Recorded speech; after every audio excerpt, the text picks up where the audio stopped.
Ladies and gentlemen, thank you so much for your patience. Without further ado,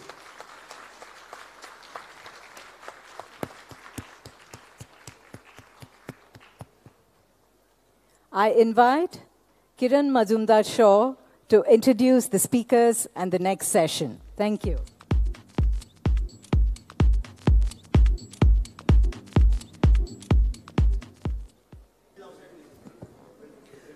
Good morning, everyone. I'm sure you'll agree that we've had a terrific day one of Imbue.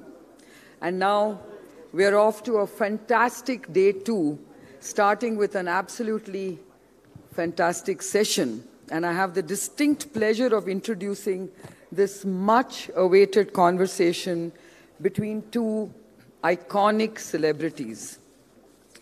The first is one of the most sought-after megastars in Bollywood, a versatile actor par excellence who has captured the hearts of millions and who can combine wit and serious acting with ease.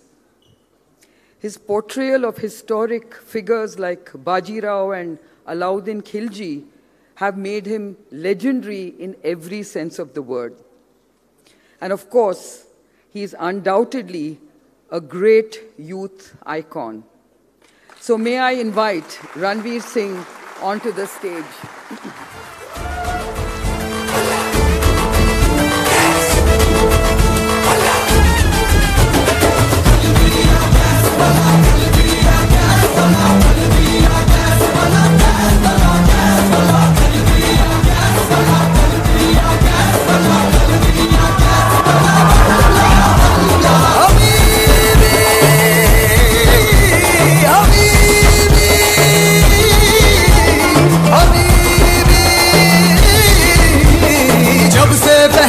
मैंने ये इश्क सहरा खली बली हो गया है दिल दुनिया से मेरा खली बली हो गया है दिल खली बली हो गया. And the other is one of the most influential thought leaders of our time.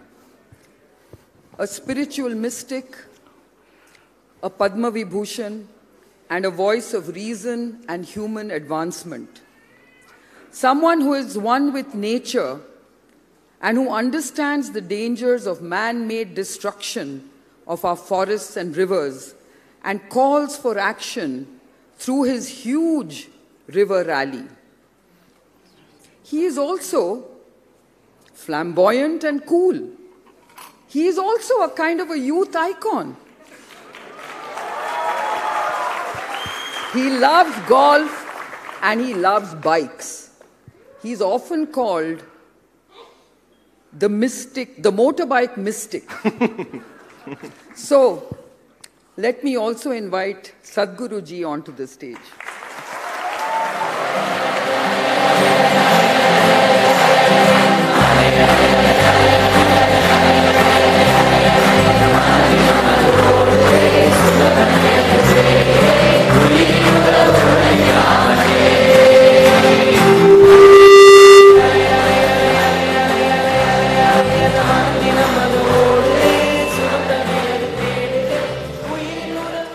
I must confess that both Sadhguru ji and Ranveer Singh are two of my favorite people. And I'm indeed truly grateful that they made their way to Imbue 2018. So I can't wait to get their conversation started. So over to both of you on this wonderful subject of sensing the future through many lenses. Thank you.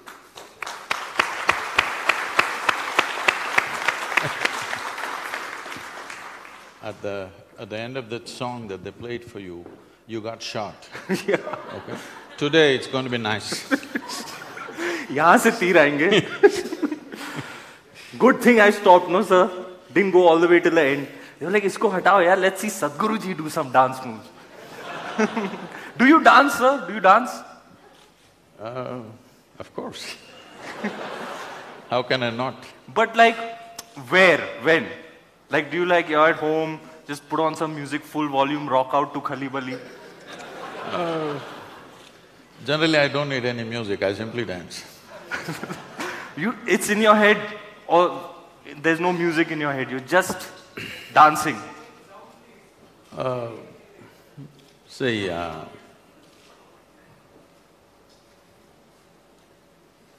for me, dance is not because of a music that's being played, simply because of the rhythm that I have found with life.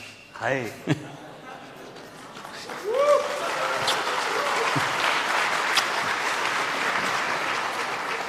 That's what I'm talking about.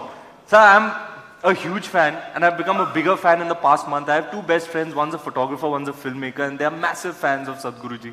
So when I told them, they were like, "We're so jealous of you, this, that and the other. Come, let me show you some videos." So for the past month, a lot of my nights are spent watching hours of YouTube videos of Sadhguruji, and I'm watching it with them, and just like this, they keep gasping. So Sadhguruji is talking, and we're sitting in silence watching, and then they interject with these gasps and gushes like, ah, ah, ah. 33-year-old grown men, very macho guys. The range of your fans is amazing, sir. So coming to dance, I see it as a form of active meditation. Like in my experience, when I've been to a lot of raves. I like psychedelic trance music. I think the 140 plus BPMs, it does something to me. When I dance for hours, 4 hours, 6 hours, 8 hours, non-stop, I feel euphoric. Does that resonate with you at all?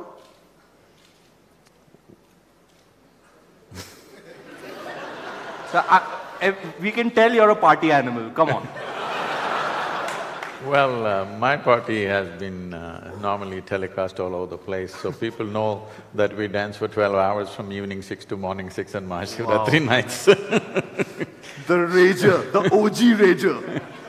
So, if we have to take this a little deeper, because I think that's what people are expecting, that you ask me a gossipy question and I'm supposed to make it profound for them.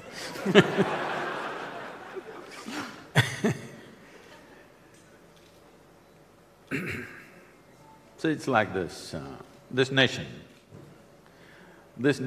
was named as Bharata, or Bharat in Hindi, but generally it was called Bharatam or Bharata. What this means is bhava, raga and thala. Bhava means sensation. Why we're talking about sensation is, your whole experience of life right now is through sensations. What you see, what you hear, what you smell, what you taste and what you touch are different types of sensations.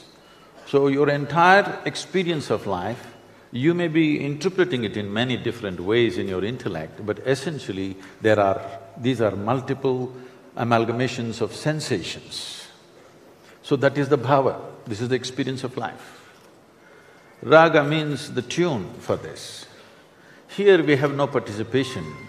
Existence has already set a tune for us. Our ability to live this life is only in finding the thala or the rhythm. If you find the thala, you will dance your life will be like a dance. If you don't find the thala, you will get crushed by the process of life. Find your thala. So,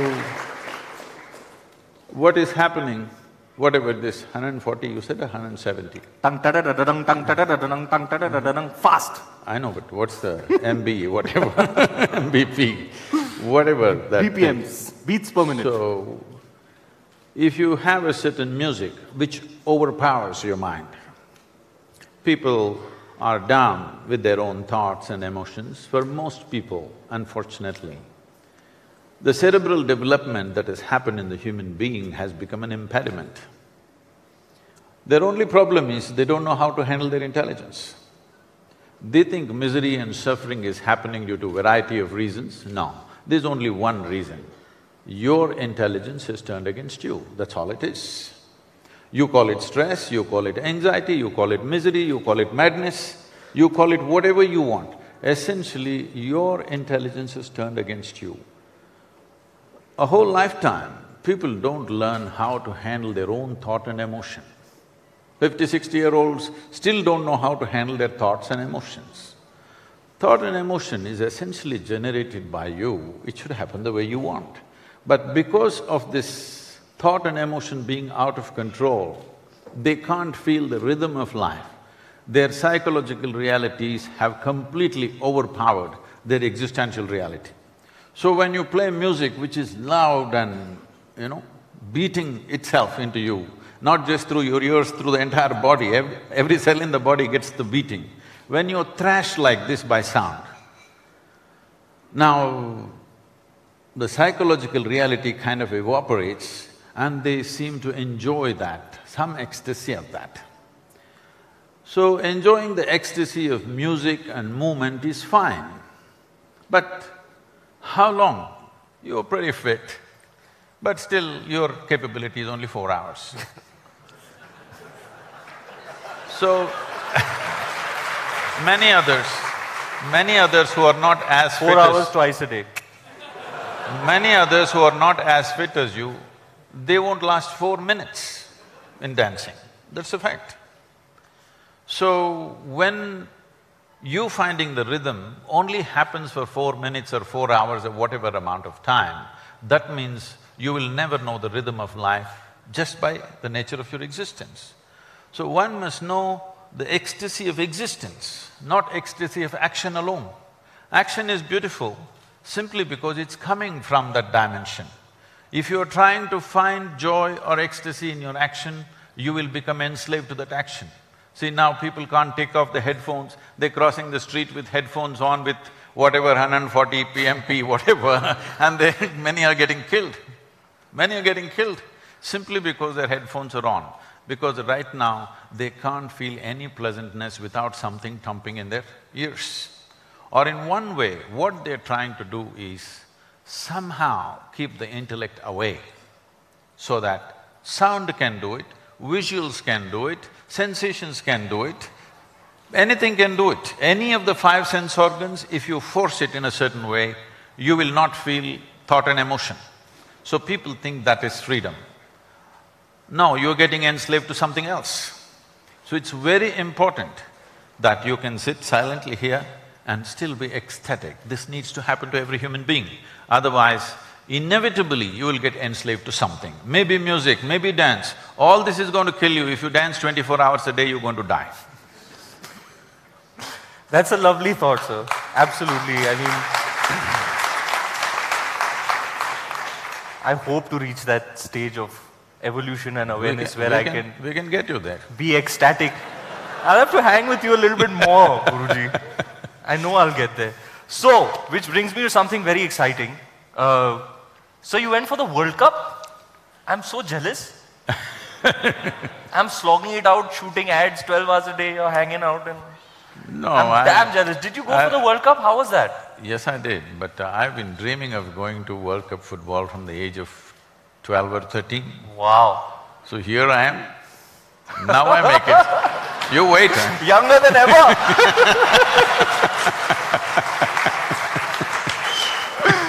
How was it, sir? Tell us how was your experience? To such a lifelong dream coming true. Witnessing the greatest spectacle in the world. Spectacle is, of course, fantastic in its own way, and we have to congratulate the organizing capabilities of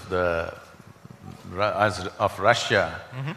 And the way they did the organization, almost everybody who was there was saying, never before another World Cup has been organized like this. So there were thousands of volunteers across the towns, across the city, both Moscow and St. Petersburg, where I attended the events. Just about every 100, 200 meters, there would be somebody standing, smiling at you, and if you look little confused, they will approach you and ask, where do you need to go, what do you need? How lovely. Just about everything. And many of them had breakfast coupons and things like that. If somebody is looking around for food, they say, why don't you have it, free? The level of organization was so fantastic, and it was done so joyfully and wonderfully. I thought this is the way we should organize events. When we organize an event, it's not just about the event, the whole city needs to be organized in a beautiful way. We do like this in our events. But seeing a government-managed event to happen like this was really fantastic. Football, of course, I love the game. People kept on asking me, which team, Sadhguru, which team will you root for? I said, I root only for football. Lovely. Only disappointment was I wanted to see James Rodriguez play, but unfortunately Colombia got knocked out before I went there. James Rodriguez, that's an interesting choice. You like him as a player, sir? You like him as a player, that's an interesting choice. Oh, he's not found enough exposure, but when it comes to the game, he's not a player, he's almost like an artist on the ground. That's how it is. Agreed. I watch a lot of him too. So, really well, you were impressed with the organization of the World Cup. Very good. I mean, kuch to acha kiya Putin ne, eh? Sir, they should come and see how we do Ganpati Visarjan in Mumbai. It's epic. Epic! You should see our organization over there.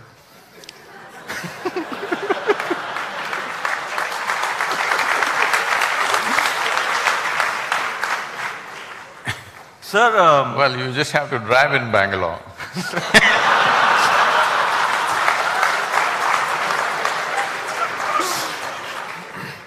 So sir, what about like you thoroughly enjoyed watching the football, but what do you think about…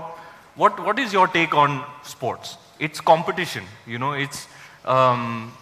isn't it based on one-upmanship? Aren't you telling young kids that it's about winning? You know, as a child, I didn't get any kick out of winning really. It was very like minimal for me. I used to really just enjoy playing cricket, playing football. The process was so enjoying. I used to enjoy competing with someone, but winning wasn't, you know, I used to be there, you have to win, you know, teachers, my dad was like, it's all about winning and all, but it was not for me, it didn't resonate for me. So what is this whole thing about, like, how should we inculcate young kids into sport? What do you tell them? Is it about winning?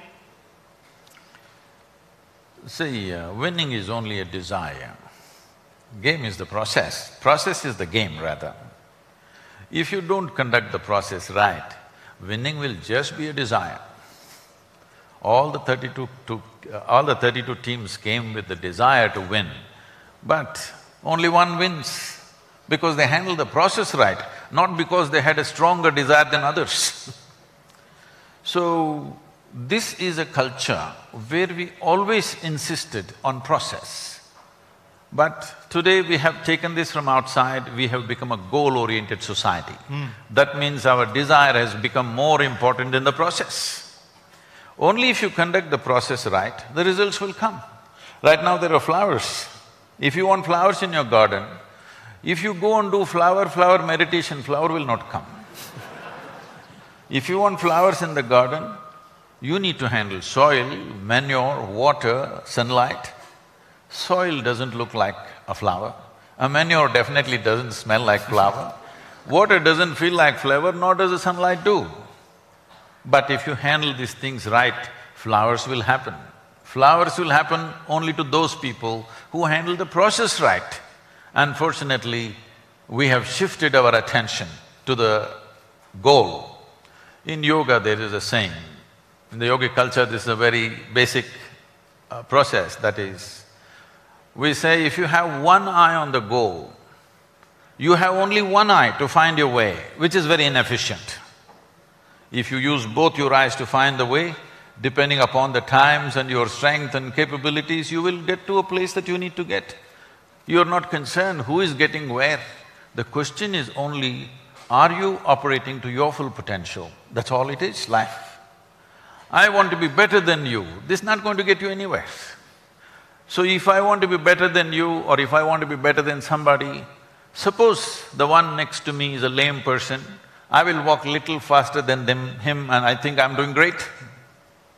It's very important a human being focuses upon himself or herself and explores the full potential of who we are. How somebody else is doing is not your business. You can enjoy what somebody is doing, but the moment you're concerned that they are doing better than me or I want to be better than them, you bring a whole lot of unnecessary emotions into your life which destroys you in a very basic way. That's lovely, Guruji. I say this all the time, you know, entertainment media in Mumbai keeps asking, competition चल रहा है आजकल, आपकी film ने 300 करोड़ की है, उनकी film ने भी 300 करोड़ की है, competition चल रहा है. I was like, it's not competition. I don't want to be better than anybody. I just want to do well myself. I just want to enjoy what I am doing. And I think that fulfills me. Enjoyment out of when I'm doing something.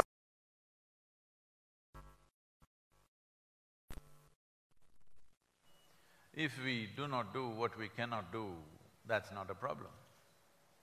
But if we do not do what we can do, we are a disaster. So, if when I'm doing something, I'm always looking at what you're doing, inevitably I will not do what I can do and I will become a disaster. It's very important that I am doing everything I can do absolutely, and if you're doing something different, I can look at you once in a way just for the joy of seeing somebody's success. But if you're concerned about how to be better than somebody, you cannot enjoy anybody's success, nor can you enjoy your own success.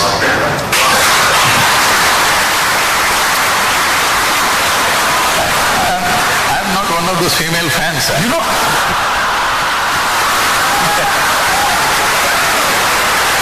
Do it there. You know, Guruji, I feel everything you're saying. I don't want to be better than anyone. You change the direction, it'll be You know, Guruji, I feel all of these things. I genuinely feel them. I don't want to be better than anybody. I want to enjoy my process, enjoy what I am doing, enjoy what other people are doing. I'm just not able to articulate it. That's right. That's why you are here. So, which brings me to this concept. You mentioned success, you know, and everybody, you know, I've noticed is trying to define success. Along the way, I came across a meaning that I really liked.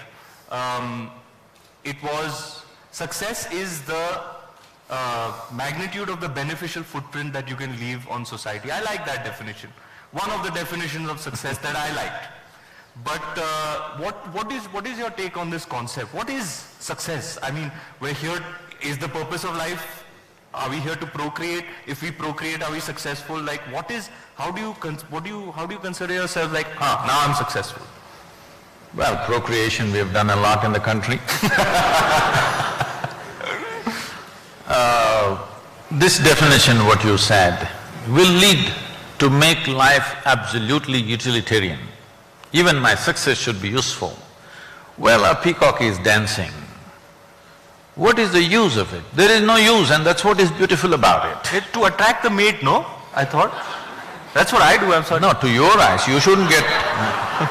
you shouldn't get attracted, it will be…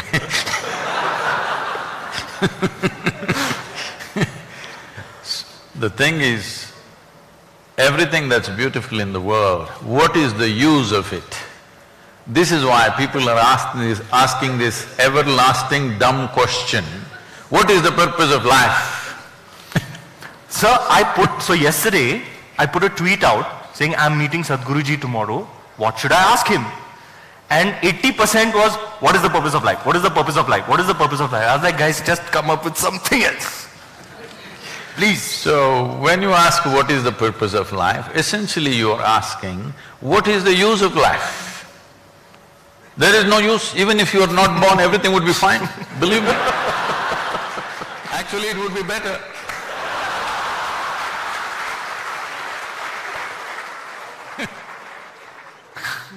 There is no purpose.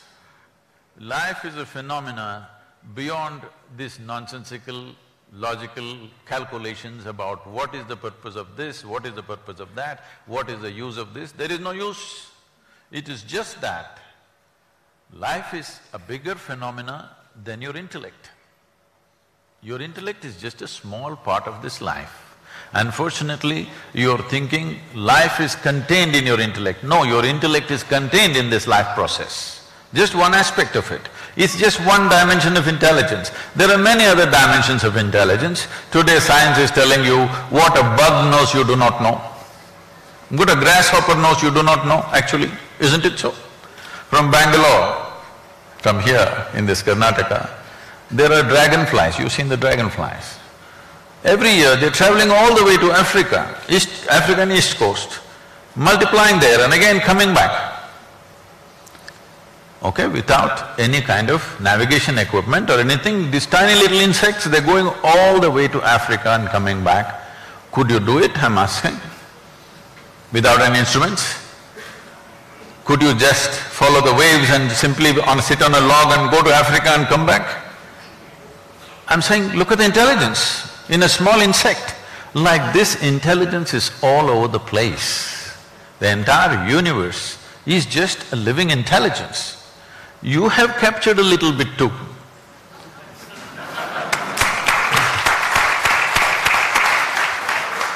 So sir, today we are here essentially to sense the future. Now what is this? Why have we given this title to this session, Sensing the Future? Now I've heard you before saying the moment right now is eternity. This time travel, past, present, past, future is all nothing. Everything is now. Doesn't matter what I say, you tell me. Have you ever experienced… Tell Seth, tell him that this sensing the future is galat hai. No, that's not… What is future? What is future is what? Generally when people want to know future, they go to an astrologer or they go to a match fixer.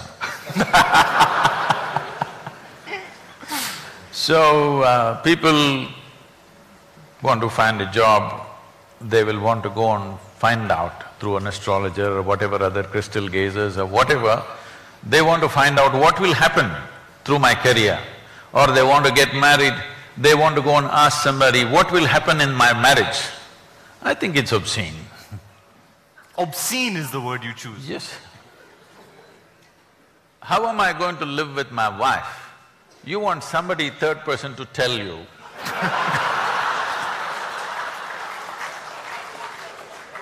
I think it is obscene. I'd have to agree. So, essentially you are a match fixer. No, I'm not saying matchmaking like that. It's a match fixer. So before you enter the game, you want to know the result. That's what it is. So I can tell you right now what will happen at the end of your life. We will be attending your funeral. That's what will happen. Yes, if you want to know the future, I will tell you right now. Hello? ले दे के तो यही होने वाला है भैया. So, on the way what will happen, that's what you want to know. On the way to my grave, what will happen on the way? Believe me, if I tell you everything, moment to moment, what will happen in the next whatever number of years you're going to live, you will see in 3 days, you will get so desperate. Somehow you will want to disprove what is said and you may commit suicide just to prove me wrong.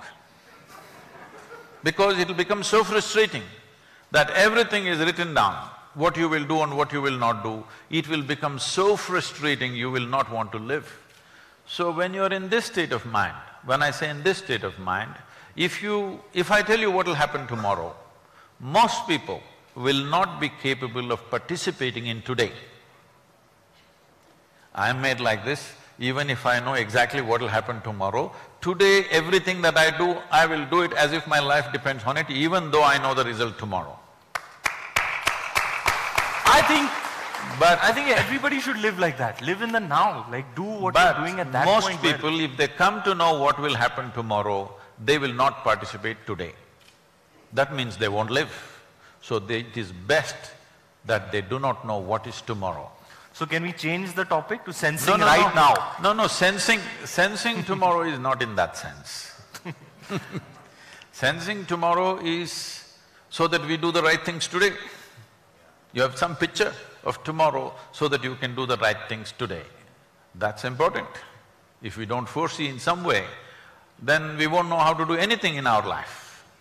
So sensing tomorrow is one thing, predicting tomorrow is another thing, having absolutes of tomorrow is a total foolishness or it's mystic. Sir, you know, I feel technology constantly evolving, and I have a feeling like mobile phones have really changed the way we are. You know, it's having a huge bearing on pretty much everything. It's permeating everything. Social media, mobile phones, this kind of technology, like sometimes I wonder, were human beings ever meant to communicate like this? Like I could be hanging in a jungle in Africa talking to somebody who's at the North Pole, you know, that kind of communicate. I could be FaceTiming with them now. I can actually see their face, you know. So this Instead kind of being with a chimpanzee, you're being with an Eskimo. Wrong. So You went to Africa to be with a chimpanzee, not with an Eskimo. but I'm saying I still have that capability thanks to technology. And with that now comes along social media. It's really changing things, you know. And as like kids who are 18, 19 now are much more into it. They know how to use these things much better. Like I still was born when there were landlines, you know, so FaceTime is still a trip for me. So what is your take on you know, mobile phone technology and social media? What is it doing? How is it the new evolution? Like this is what human beings were and now we have a cell phone and that is the extension of us now. See, every machine we have created is just about this, extending our faculties in some way. We have visual capabilities, so we have a telescope and a microscope. We can speak, so we have a microphone and a telephone. Like this, every technology is just an extension of our existing faculties.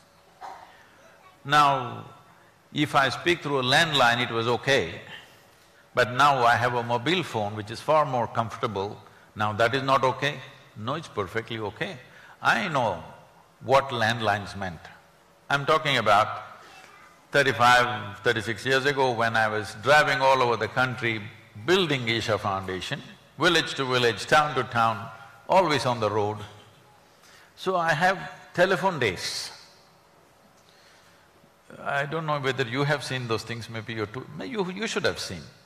The blue boxes, you know, those telephone booths, local, STD, ISD, those blue boxes, horrible tin boxes. So on the highway I will find one blue box, it's my day to call. So I never had a telephone book, very easily I remembered 800 to 900 numbers and names. So I go, first as soon as I go, I will pull out 5,000 rupees and give it to that guy. He won't understand why. I said, just keep it. There's a down payment for you.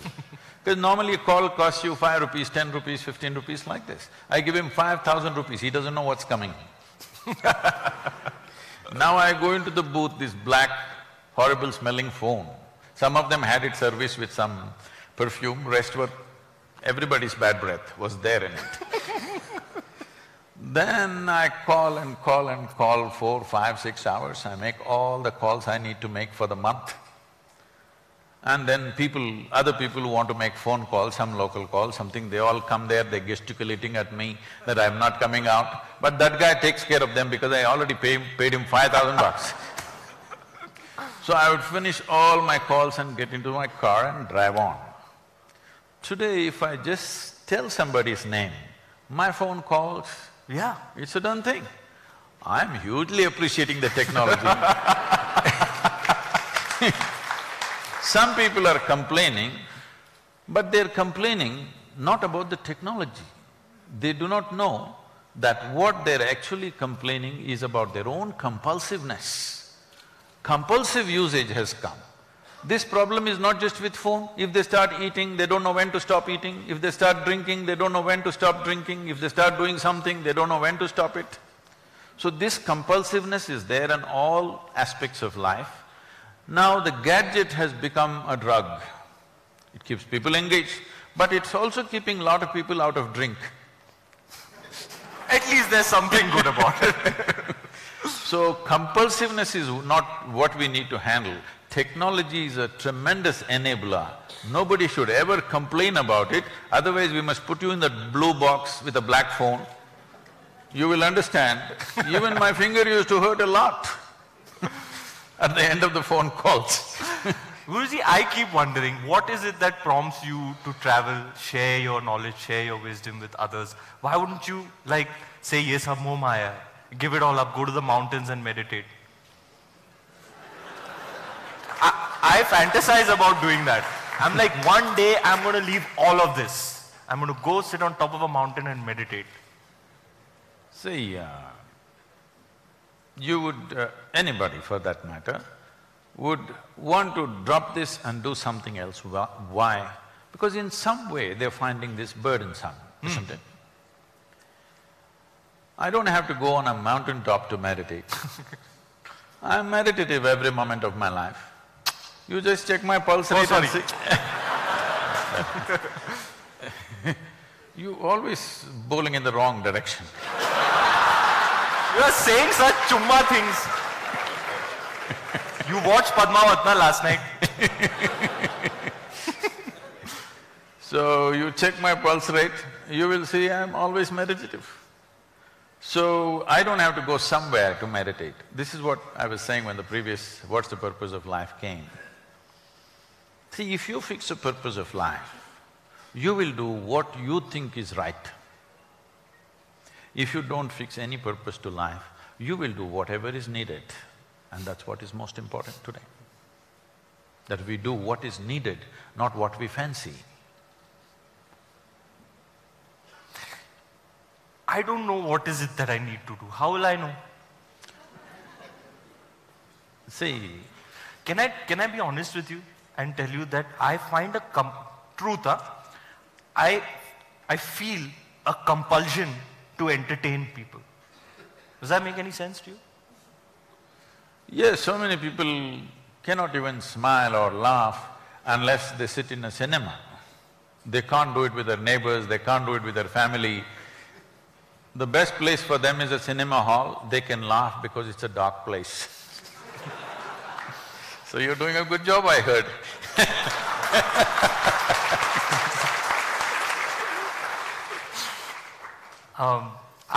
Sometimes I feel like there's nothing better I can do with myself than to entertain people.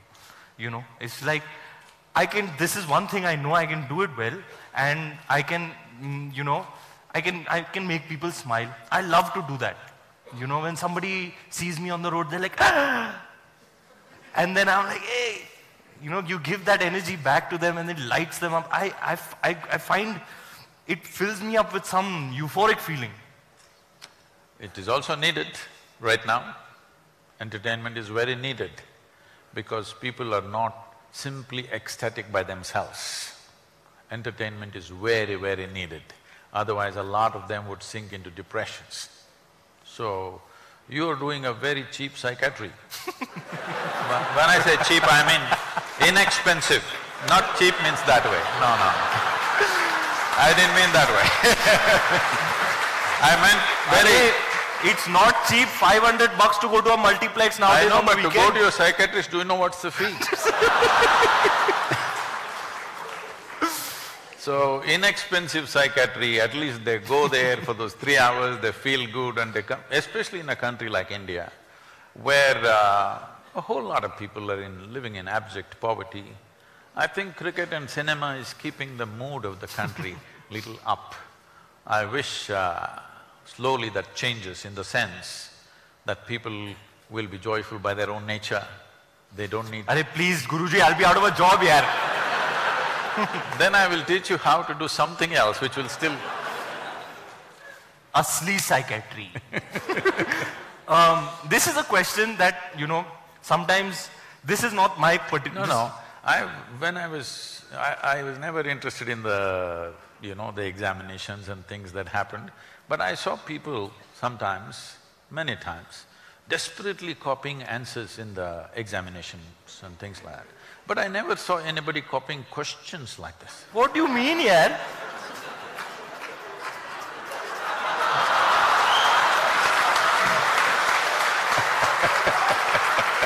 Guruji, this is not fair, huh? So diligently I've done my homework and all, I've come with sheets and all. So this was just so you know, I have not followed any of this. I just made my point so I don't miss any. There's some stuff I really want to ask you. This is an introduction. That's कि what जब they Guruji did when आएंगे they ये बोलना. That's what they did when they were caught copying. They said, no sir, I didn't.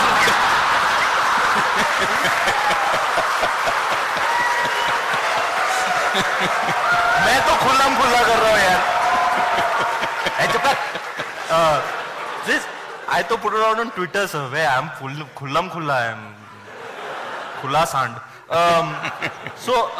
I really, this is, not my time of the day. It's really early in the morning. This is my time to be plugged into the matrix, to be in the rat race, achieve, acquire. And then something happens to me after midnight when the day is over. I become really relaxed.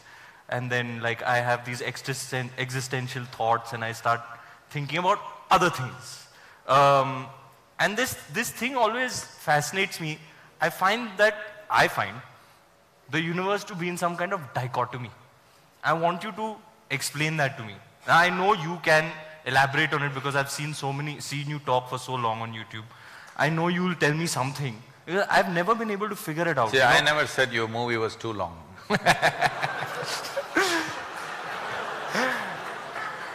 Sir, you'll have to take it up with Mr. Bansali. मैंने तो कहा था. No. उनके scenes काटो, मेरे scenes डालो, मैंने तो कहा था. So, there's light, darkness, black, white, yes, no. Life, death. I always find the universe to be in some kind of dichotomy, Is that the sense in which But you're talking is about? it like, do you find that too? No, I want to understand in what sense are you calling it as a dichotomy? Like, whatever, like when I have these thoughts, I'm like, there's always two things at play, in every aspect of life, big, small, there's always an opposite. Can you elaborate on that? I need a few minutes. Yeah. भारी सवाल पूछा है भाई ने.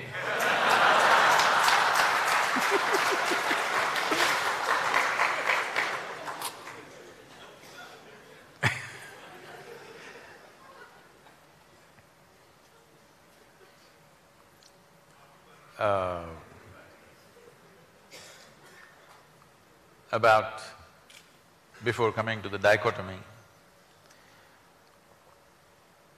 the very way you're characterizing yourself and the question that you're asking itself is a dichotomy.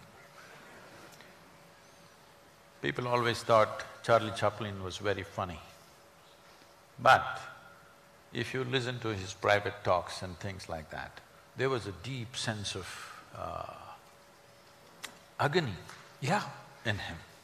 He was especially sensitive to the agonies of life. Yes. What an artist. But when you see him on the screen, he just made it just so ridiculously funny, hilarious all the time. Everything, every step, every act, not just some act, just every step and every act is hilarious. If you sit if you sit watching a Charlie Chaplin movie, you don't laugh at a particular thing, you just laugh at everything. So because there was such a deep agony, he decided, instead of sharing this agony with people, he decided at least he'll make them laugh, and because somewhere he understands this agony could exist in a whole lot of people, in different measure, of course. So when we say dichotomy, we're talking about contradictions. You said light and darkness, let's take that because that's a very basic day and night, light and darkness. There are many ways to look at this. One fundamental way is like this. There is light right now. You know there is light right now only because you have seen darkness. Suppose, let us say, 24 hours of the day, everything from your childhood, everything was lit, you would not know what is light. So you know light only because in some way you have tasted darkness. You know what is white only because you've seen the black. You know what is a man only because you've seen a woman.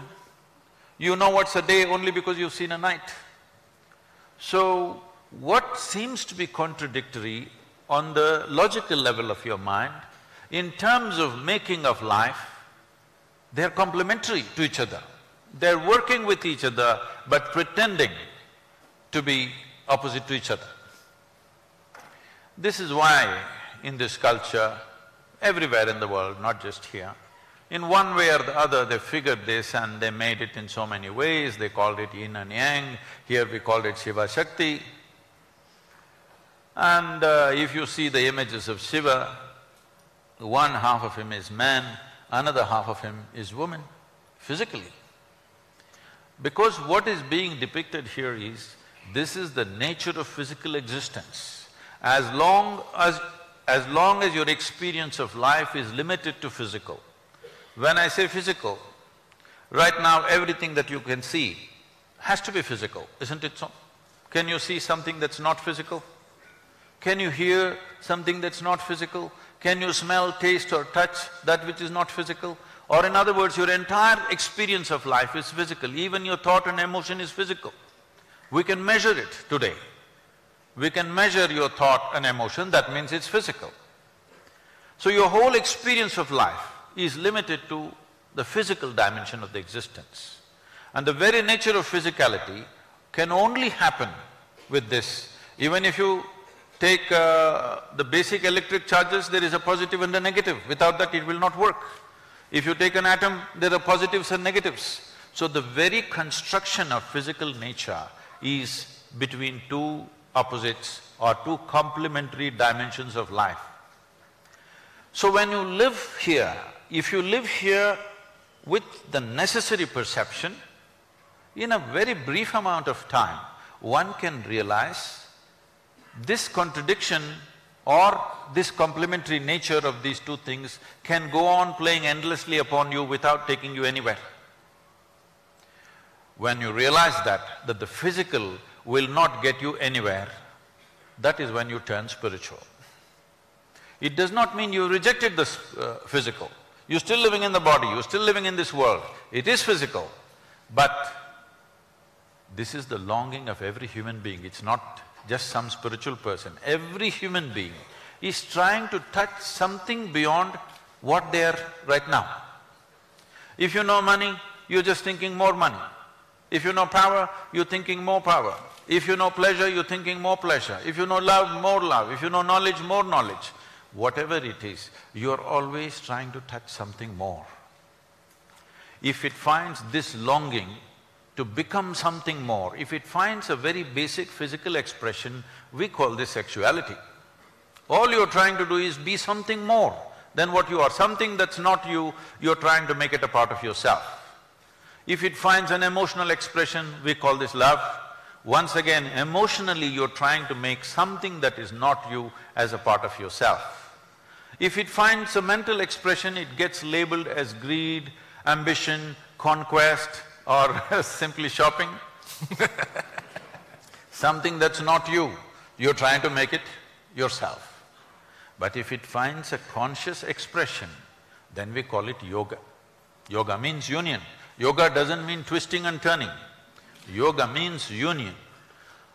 Why do you have to know union? Because that's the nature of the existence. On the surface, it seems contradictory. If you go deep enough, suddenly it is not contradictory. There is a union. What is it that separates you from the rest? Right now, all of you can do this experiment, you also. Take your right hand and touch your left hand. Is that you? I mean… Is that you? It's a part of me. It's not you? It's me. It's you. Touch this seat on which you're sitting. Is that you? Now I'll go very deep, Guruji. I can also do. Go go as deep as you are. It's not you, obviously. No, yaar, it is me, yaar. Everything is me.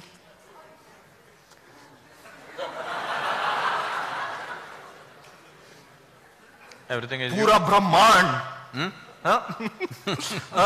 You know, I believe…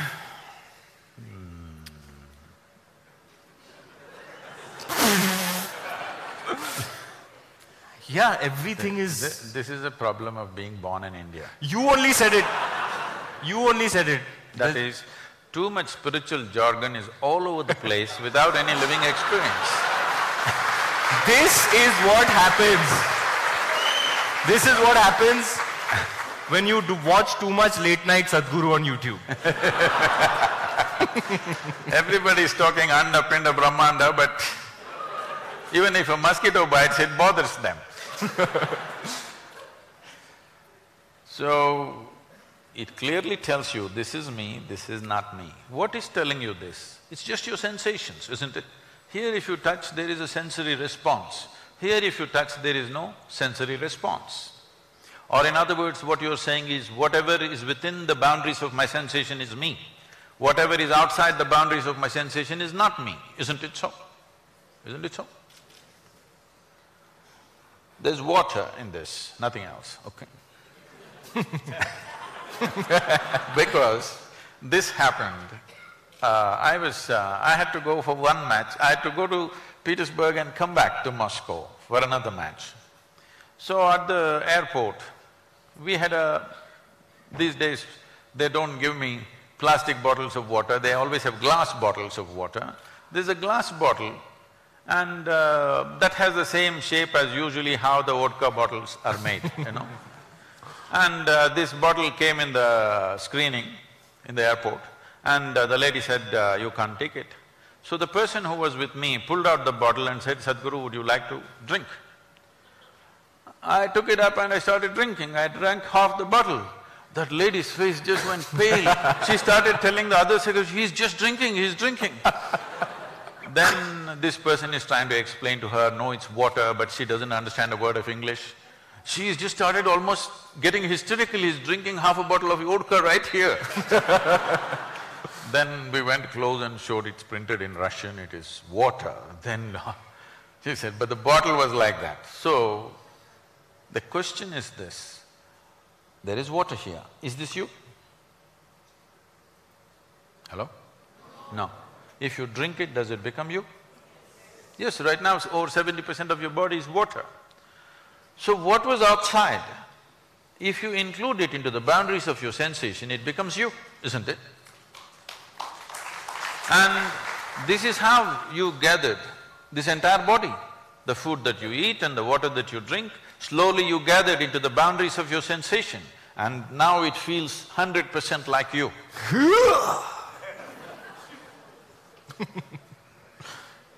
I'm gathering a lot of protein these days. So, what is not you becomes you every day. Every day it's happening to you. What yoga means is, you make your life energy so exuberant that your sensory body expands.